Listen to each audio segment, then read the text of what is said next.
बिस्मिल्लाहिर्रहमानिर्रहीम। Welcome to IT series tutorial channel. Dear students, ये एक हैंड्स ऑन एक्सरसाइज वीडियो है। हम इस वीडियो में वेरिएबल डिक्लेरेशन और इनिशियलाइजेशन कॉन्सेप्ट्स को प्रैक्टिकली डिमॉन्स्ट्रेट करेंगे। अगर आप इस वीडियो से मैक्सिमम गेन हासिल करना चाहते हैं, मैक्सिमम फ़ायदा लेना चाहते हैं, तो ज़रूरी है कि आप हमारी दो प्रीवियस वीडियोस को देख चुके हों जो कि वेरिएबल डिक्लेरेशन और इनिशियलाइजेशन के थ्योरेटिकल कॉन्सेप्ट्स के ऊपर हैं। तो आइए वीडियो का आगाज़ करते हैं। यहाँ पर हमने एक सिंपल प्रोग्राम पहले से टाइप और सेव कर रखा है डेव C++ में, और इस प्रोग्राम की हर एक स्टेटमेंट को मैं बहुत डिटेल के साथ एक्सप्लेन करने वाला हूँ। और पहले मैं आपको ये बता दूँ कि ये प्रोग्राम है क्या।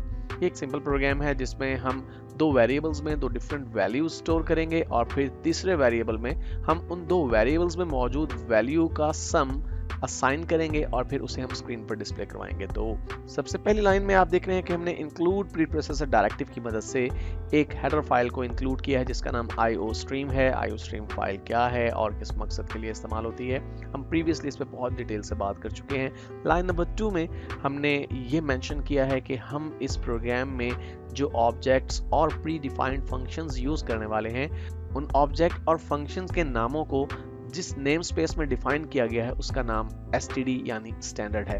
लाइन नंबर 3 पे हमारा मेन फंक्शन स्टार्ट हो रहा है और हमने मेन फंक्शन से पहले इंट डाटा टाइप का इस्तेमाल किया है। इट मींस कि हमारा ये प्रोग्राम एंड पे एक इंटीजर वैल्यू रिटर्न करने वाला है।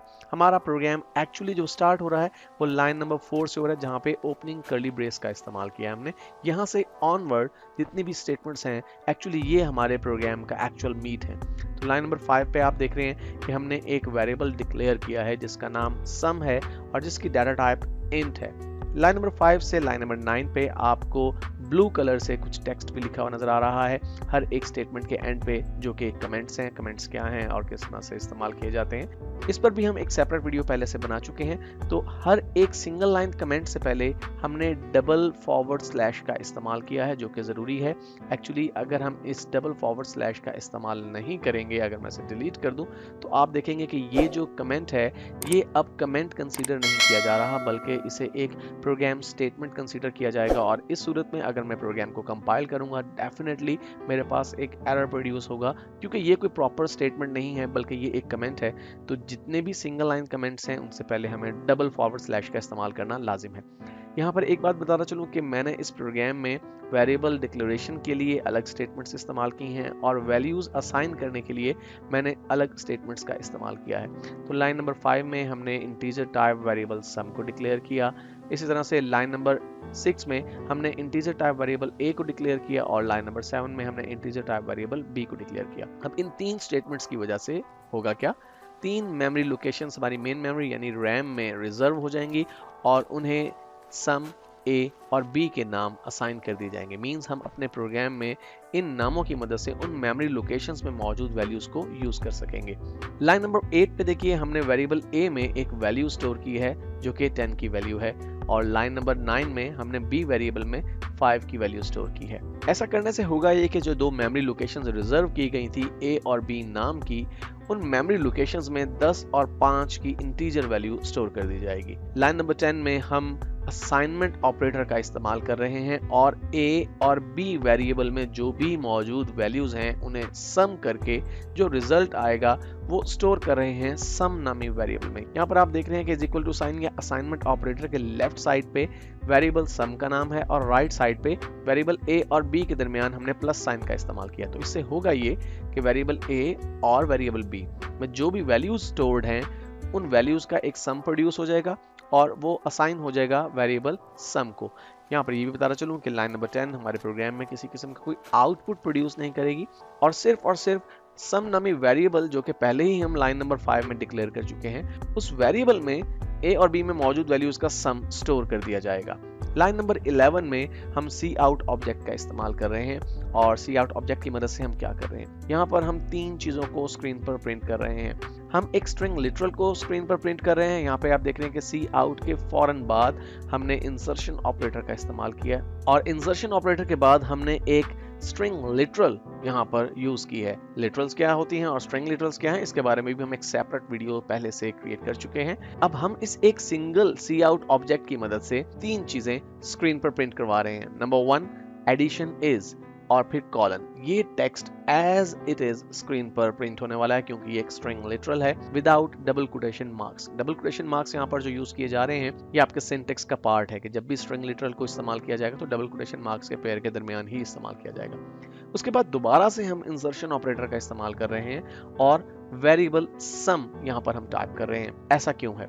जब आप एक ही सी आउट ऑब्जेक्ट के साथ एक स्ट्रिंग लिटरल और एक वेरिएबल में मौजूद वैल्यू को स्क्रीन पर डिस्प्ले करवाना चाहें तो फिर यही तरीका कार इख्तियार किया जाता है कि आप सी आउट ऑब्जेक्ट टाइप करने के बाद इंसर्शन ऑपरेटर का इस्तेमाल करते हैं। फिर अगर स्ट्रिंग लिटरल पहले आपने रखनी है तो स्ट्रिंग लिटरल पहले आ जाएगी, उसके बाद फिर इंसर्शन ऑपरेटर आएगा और फिर उसके बाद वेरिएबल का नाम आप इस्तेमाल कर सकते हैं जो कि इस केस में सम है। एक खास बात जो नोटिस करनी है आपने वो ये, जब हमने वेरिएबल का नाम यूज किया है तो इसके गिर्द डबल कोटेशन मार्क्स का इस्तेमाल नहीं किया। जी हाँ, जब भी आप किसी वेरिएबल को स्क्रीन पर सी आउट ऑब्जेक्ट की मदद से प्रिंट करवाते हैं तो आप डबल कोटेशन मार्क्स का इस्तेमाल नहीं करते, सिंपली वेरिएबल का नाम यूज करते हैं। आखिर में हमने दोबारा इंसर्शन ऑपरेटर का इस्तेमाल किया है और फिर एंड एल टाइप किया है हमने। एंड एल से क्या मुराद है आगे चलकर हम डिटेल से इस पर बात करने वाले हैं। ब्रीफली यहाँ पर आपको बताना चलूं कि जब आप ये चाहें कि किसी एक स्पेसिफिक पॉइंट पे पहुंचने के बाद नेक्स्ट अगर कुछ आउटपुट स्क्रीन पर आए तो वो नई लाइन पे आना चाहिए, इस सूरत में आप एंड एल का इस्तेमाल करते हैं और एंड में हमने स्टेटमेंट टर्मिनेटर यानी सेमीकोलन का इस्तेमाल किया है। लाइन नंबर 12 में हम रिटर्न कर रहे हैं 0 की वैल्यू और इस पर भी हम डिटेल से बात कर चुके हैं कि 0 को क्यों रिटर्न करवाया जाता है। यहाँ पे ब्रीफली बताना चलूं, क्योंकि हमने मेन फंक्शन को स्टार्ट करने से पहले इंट डाटा टाइप का इस्तेमाल किया था तो लाजिम है कि हमारे प्रोग्राम की जो आखिरी स्टेटमेंट है वो कोई इंटीजर वैल्यू रिटर्न करे, इसलिए हम रिटर्न 0 का इस्तेमाल करते हैं। तो मैं इस प्रोग्राम को कंपाइल और एग्जीक्यूट करता हूं और इसके लिए मैं एग्जीक्यूट मेन्यू में जाता हूं और कंपाइल के ऑप्शन को सिलेक्ट करता हूं। देखिए हमारे पास कोई एरर, कोई वार्निंग प्रोड्यूस नहीं हुई, लेकिन अगर मैं एक कमेंट में से ये डबल फॉरवर्ड स्लैश रिमूव कर दूं, इस प्रोग्राम को दोबारा से सेव करूं और दोबारा से इस प्रोग्राम को कंपाइल करूं तो देखिए कि यहाँ पर अब हमारे पास एक एरर प्रोड्यूस हो रहा है। तो इस एरर से बचने के लिए हमें हमेशा डबल फॉरवर्ड स्लैश का इस्तेमाल करना है सिंगल लाइन कमेंट के साथ। तो मैं दोबारा से इस प्रोग्राम को सेव करता हूं और मैं दोबारा से इसे कंपाइल करता हूं और कंपाइल करने के बाद मैं इसे रन करता हूं तो देखिए एडिशन इज 15, हमारे पास आउटपुट क्या आ रहा है, एडिशन इज कॉलन 15 और एक्चुअली ये वो आउटपुट है जो कि हमारे पास प्रोड्यूस हुआ है इस लाइन नंबर 11 की वजह से, यानी सी आउट ऑब्जेक्ट की वजह से एडिशन इज कॉलन, ये text as it is screen पर प्रिंट हुआ और फिर सम वेरिएबल में जो भी वैल्यू स्टोर थी जो कि 15 की वैल्यू थी वो हमारे पास स्क्रीन पर प्रिंट कर देगी। अब आप सोच रहे होंगे कि एंड एल, इसने तो किसी किस्म का कोई आउटपुट प्रोड्यूस नहीं किया, तो इस चीज को क्लियर करने के लिए मैं जस्ट एक नई लाइन यहाँ पर ऐड करता हूँ। मैं इस एंड एल को सिंपली रिमूव कर देता हूँ, पहले तो मैं इसे रिमूव कर देता हूँ, लीजिए, और इसके बाद मैं यहाँ पर एक और सी आउट स्टेटमेंट का इस्तेमाल करता हूँ, सी आउट, और मैं यहाँ पे टाइप कर देता हूँ प्रोग्राम एग्जीक्यूटेड सक्सेसफुली और एंड में सेमीकोलन का इस्तेमाल करता हूँ। मैं इस प्रोग्राम को दोबारा से सेव करता हूँ और मैं इसे कंपाइल करता हूँ। आप देखिए कोई एरर, कोई वार्निंग नहीं आई और अब मैं इसे रन करता हूँ तो आप देखिए मैसेज क्या आ रहा है, एडिशन इज कॉलन 15 और फिर बिना किसी स्पेस के प्रोग्राम एग्जीक्यूटेड सक्सेसफुली। और अगर मैंने यहाँ पर एंड एल इस्तेमाल किया होता जैसे कि पहले मैंने किया था तो इस सूरत में हमारा आउटपुट क्या होता, मैं दोबारा से प्रोग्राम को कंपाइल करता हूं और कंपाइल करने के बाद मैं दोबारा से इसे रन करता हूं तो अब देखिए प्रोग्राम एग्जीक्यूटेड सक्सेसफुली, ये जो टेक्स्ट है नेक्स्ट लाइन पर हमारे पास अपीयर हुआ।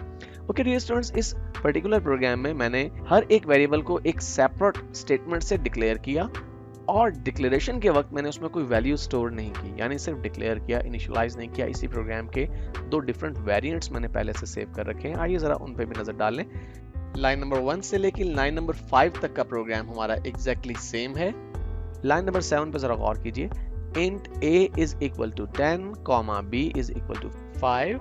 इट मींस कि हम लाइन नंबर 7 और 8, एक्चुअली ये पूरी स्टेटमेंट में एक सिंगल लाइन में भी लिख सकता था, लेकिन जस्ट कोड को ज्यादा रीडेबल बनाने के लिए मैंने 2 लाइंस पर इसे स्प्लिट कर दिया है।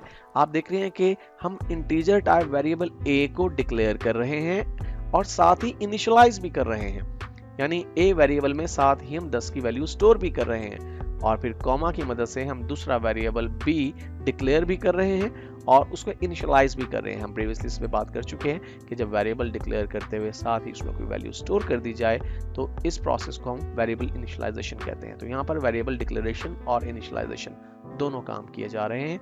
और फिर नेक्स्ट लाइन नंबर 9 में हमने वही काम किया जो प्रीवियस प्रोग्राम में किया, यानी ए और बी वेरिएबल का सम स्टोर कर दिया सम नामी वेरिएबल में, और फिर हमने सी आउट स्टेटमेंट की मदद से वही आउटपुट प्रोड्यूस किया जो कि प्रीवियस प्रोग्राम में हमने किया था। तो मैं इसे सेव करता हूँ, सेव करने के बाद मैं इसे कंपाइल करता हूँ, और कंपाइल करने के बाद मैं इसे एग्जीक्यूट करता हूँ, रन करता हूँ। तो देखिए एडिशन इज 15, सेम आउटपुट अब की बार भी हमारे पास प्रोड्यूस हुआ है। और इसी प्रोग्राम का एक और वेरिएंट भी है हमारे पास, जिसमें लाइन नंबर 5 तक एक्चुअली हमारा प्रोग्राम सेम है, यानी हमने आईओ स्ट्रीम फाइल को शामिल किया प्रोग्राम में, नेम स्पेस को मेंशन किया, मेन फंक्शन को स्टार्ट किया, और फिर हमने इंटीजर टाइप वेरिएबल सम को डिक्लेयर किया, लेकिन इनिशियलाइज नहीं किया। अब आप सोच रहे होंगे कि हमने सम नामी वेरिएबल को इनिशियलाइज क्यों नहीं किया, क्या हम सम नामी वेरिएबल को इनिशियलाइज कर सकते हैं? जी हाँ, बिल्कुल कर सकते हैं। आप इनिशियली इसे 0 की वैल्यू दे सकते हैं।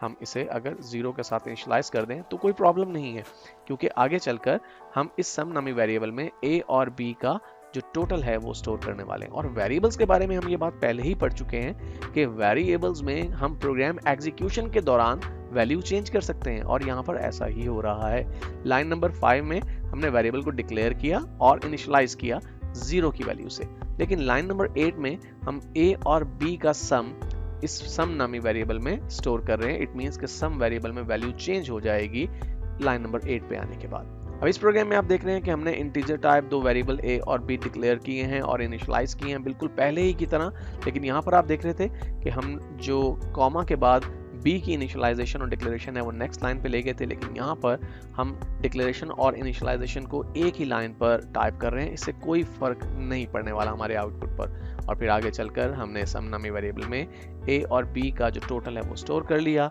और फिर सी आउट की मदद से हमने इसे स्क्रीन पर प्रिंट कर दिया। तो अगर मैं इस प्रोग्राम को सेव करूं और सेव करने के बाद मैं इसे कंपाइल करूं और उसके बाद मैं इसे रन करता हूं, तो देखिए एडिशन इज 15, सेम आउटपुट हमारे पास प्रोड्यूस हो रहा है।